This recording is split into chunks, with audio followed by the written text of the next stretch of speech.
Have you ever pondered about how credit works? It's a question that invites us to explore an intriguing realm of financial resource exchange. You see, credit is essentially a trust-based system. It allows one party to provide resources to another without an immediate reimbursement.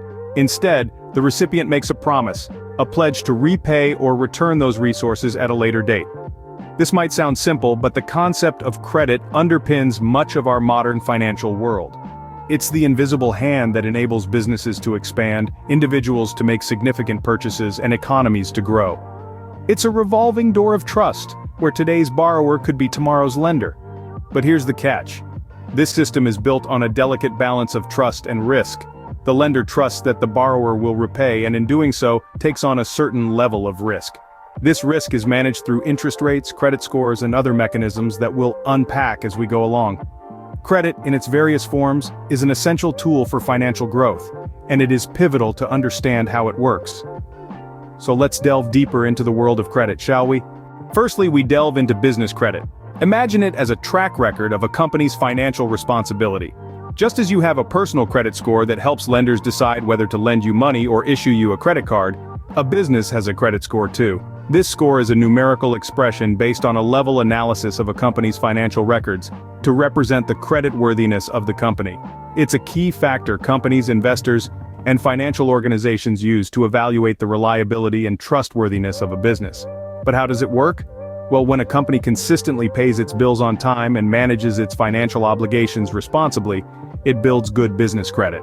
This credit history is then compiled and translated into a business credit score.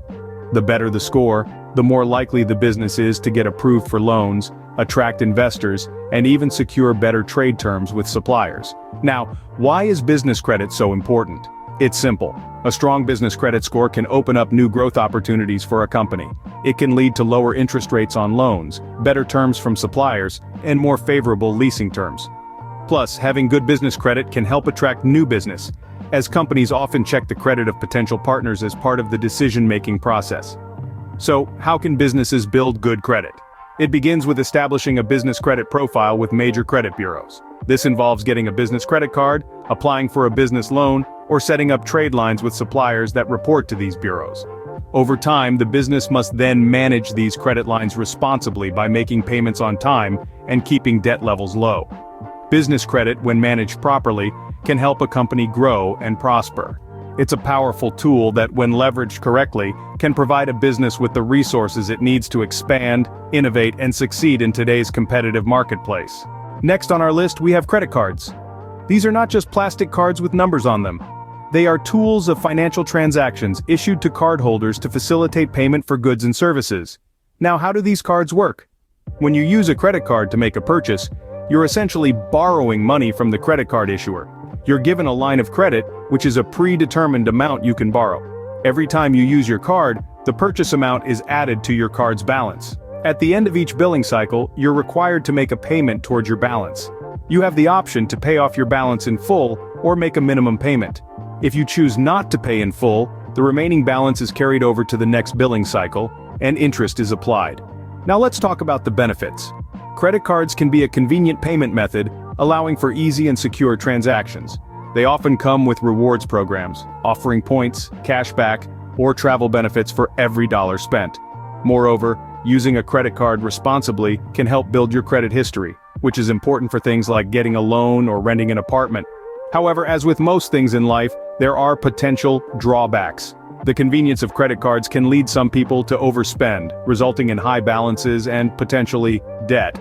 Interest rates on credit cards can be high, especially if you carry a balance from month to month. This can lead to a cycle of debt that's hard to break free from. Additionally, failing to make payments on time can negatively impact your credit score. This can make it harder to get approved for loans or other lines of credit in the future. In a nutshell, credit cards are a powerful financial tool. They offer convenience and rewards but need to be used responsibly. Understanding how they work and the potential pitfalls can help you make the most of your credit card without falling into debt. Credit cards, while convenient, require discipline and understanding to avoid falling into debt. Now, let's turn our attention to child credit. Child credit is a form of tax credit available in several countries, designed to assist parents and guardians with the financial demands of raising a child. The purpose of this tax credit is to provide some relief to families, helping offset some of the many expenses involved in raising children. Child credit operates by reducing the amount of tax you owe on a dollar-for-dollar basis. So, if you owe $2,000 in income tax, and you're eligible for $1,000 in child credit, you will only owe $1,000. However, it's crucial to note that the specifics of how child credit works can vary depending on the country and its tax laws.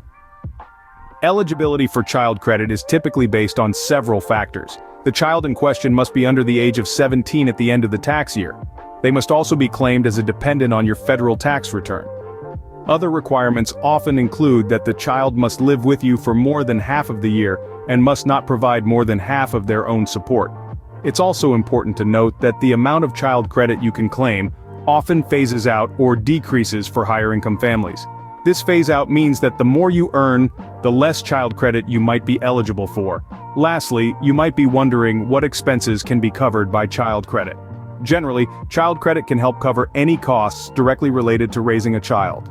This might include food, clothing, healthcare, education, and even childcare services. To sum it up, child credit is a tax credit designed to ease the financial burden of raising children. It can significantly reduce your tax bill and provide you with more money to spend on your child's needs. Child credit can provide significant financial relief to families, helping them manage the costs of raising children. To wrap things up, we'll revisit business credit. As we delve deeper into this topic, it's crucial to underscore the significance of a robust business credit profile. It's not just a number, it's a reflection of your business's financial health and credibility. It's the golden ticket that can help secure better loan terms, lower interest rates, and even impact the negotiation power with suppliers and vendors. Now let's debunk some common misconceptions about business credit. First, business credit and personal credit are not the same. They are separate entities and are assessed differently by lenders. Second, not all business expenses help build credit. Only those expenses that are reported to credit bureaus make an impact. Lastly, a common fallacy is that late payments don't affect your business credit score. The truth is, timely payments are critical in maintaining a good score. So, how do you keep a healthy business credit score? Start by separating your personal and business finances. This not only simplifies bookkeeping but also protects your personal credit.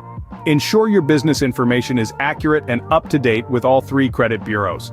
Regularly monitor your business credit report to spot any errors or signs of fraud. Always pay your bills on time, or better yet, early. Credit bureaus like Dun & Bradstreet consider early payments while calculating your credit score. Lastly, maintain a low credit utilization rate. Maxing out your credit limits can negatively impact your score.